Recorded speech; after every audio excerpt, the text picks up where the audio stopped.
Hello and welcome to the first instructional video for Mecha Strike Arena. We're going to look at the movement of Mecha and show you how the inertia system works.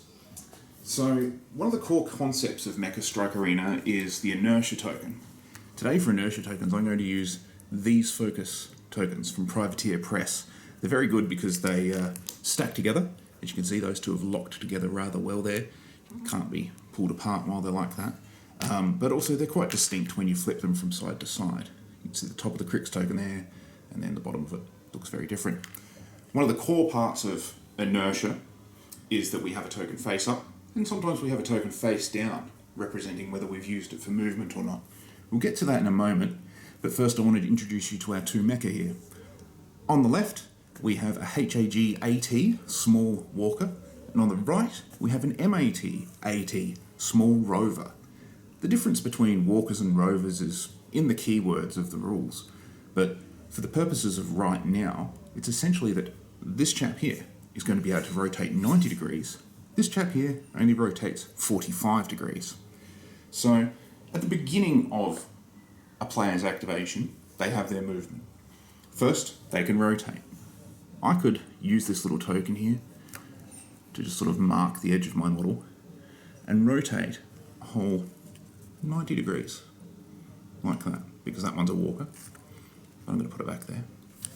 Or with this one, because it's only a rover, I can only rotate it 45 degrees. Now you'll see on my base here, I've got a little mark here showing 45 degrees. Our official acrylic bases come with those marks on them, and they're pretty clear. You can put a little bit of ink in them if you want to make it clearer, but it should be fine. Now, after rotating, and I'm going to leave these two facing this way because it's the best way to show you how they move forward, Mecha accelerate. I'm going to show you with this HAG-AT here first, so we can move him up, and then we'll do it again with the other model.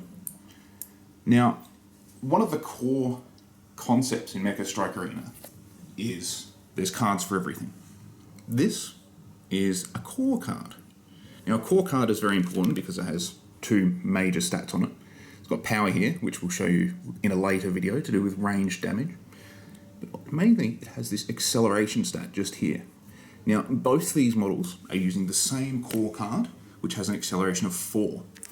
That means after rotating, I may accelerate to add, I'm going to use the green tokens for this one. 1, 2, 3, 4 inertia tokens. Now you can see that they're currently face up. Whenever you add them face up. The distinction will become quite clear in a moment. After accelerating, what we're going to do is we're going to flip those tokens to move. Now I'm going to use this little 50mm movement widget here to accurately measure our movement. I'm just going to put it there by the side of the model. You'll see that it's curved and it fits beautifully on the edge of that model right there.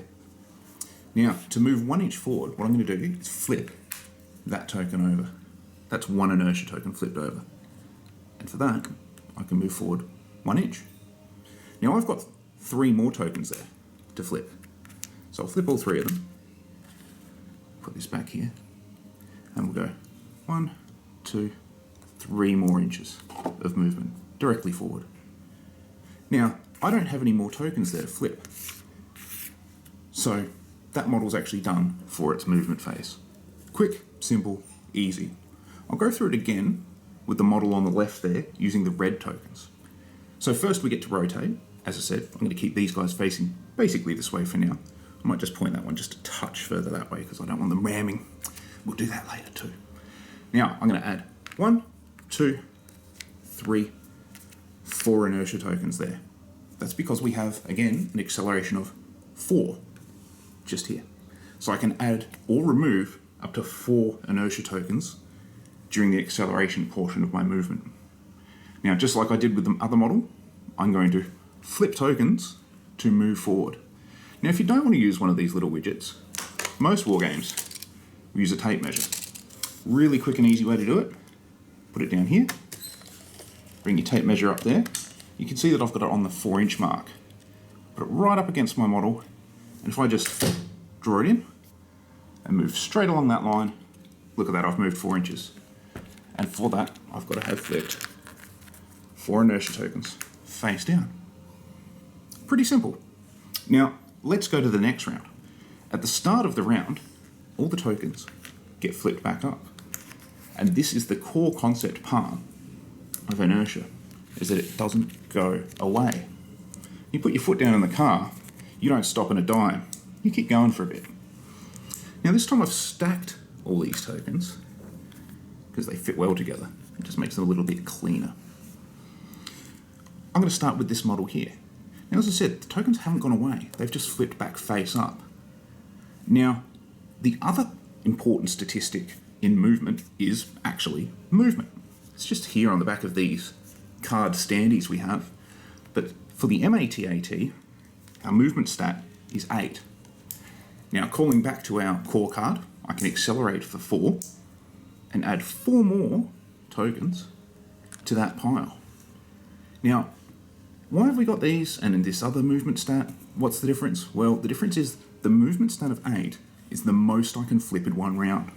So I'm going to flip all 8 of them and then go 8 inches. So I'm going to measure 8, just like that, put it in front, and there we go. We can see that my model is going to go that far straight ahead.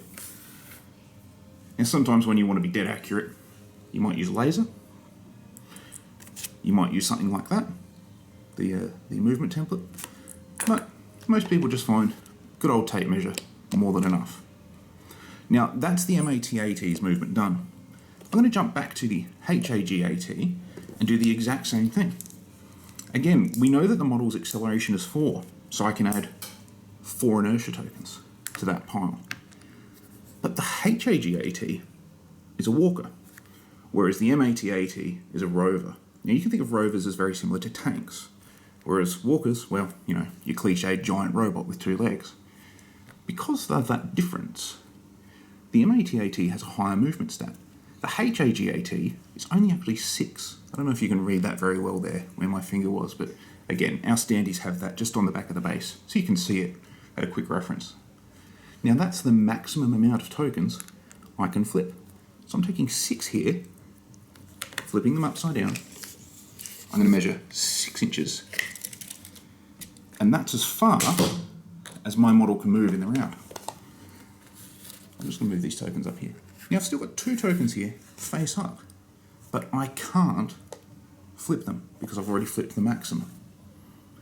Now, part of it is also that this maximum must be reached if you have the inertia tokens. So let's just rewind that for a moment. Let's just go back 6 inches to here, put all these back in one pile. Just want to explain that a little bit clearer. If I've got 8 tokens and my movement is 6, I must keep trying to flip tokens until I reach as many flip face down as my movement. So I grab my 6 tokens, I flip them face down, and I have to move that 6 inches to there. Now there's some things that will reduce or increase your inertia, apart from your acceleration, of course. If I'd gotten to, say, about here, having flipped, let's say, 3 tokens, I'll just put those 3 back there. So we've got 3 face down here, and 5 here, from our total of 8 that we had after accelerating. I could actually spend one of these tokens, once per turn, to rotate again. So this walker here, I'm going to use this to mark the side of the base here. As we know, a circle has 360 degrees, so 90 is a quarter. He can turn 90 degrees.